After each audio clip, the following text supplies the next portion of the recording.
வணக்கம் ஆபிரகாம். சென்னை அம்பத்தூரில் இருந்து ஆவடி வரை செல்லக்கூடிய பிரதான சாலையான MTH சாலையில் அம்பத்தூர் ஓட்டி பேருந்து நிலையம் அருகே சிக்னல் அமைந்துள்ளது. இந்த சிக்னலில் தினந்தோறும் காலை அலுவலக பணி நேரத்தில் போக்குவரத்து நெரிசலானது ஏற்படுவது வழக்கம்.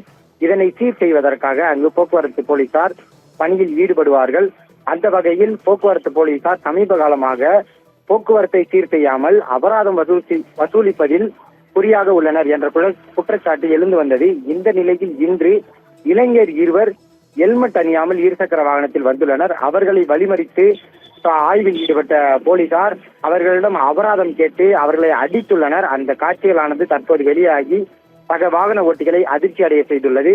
ஹெல்மெட் அணியாமல் வந்தால் அபராதம் விதிப்பது போலீசாரின் பணிதான். இருந்தாலும் அவர்களை அடிப்பதும் பொது வெளியில் சாலையில் வைத்து அடிப்பதும் அவர்களை அவமானமாக தகாத வார்த்தைகளில் திட்டுவதும் வாகன ஓட்டிகளை கடும் அதிர்ச்சியில் ஆழ்த்தியுள்ளது.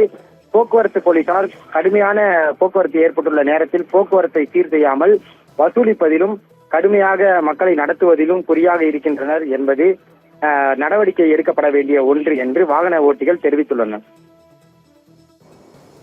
தகவலுக்கு நன்றி சக்தி சரவணன்.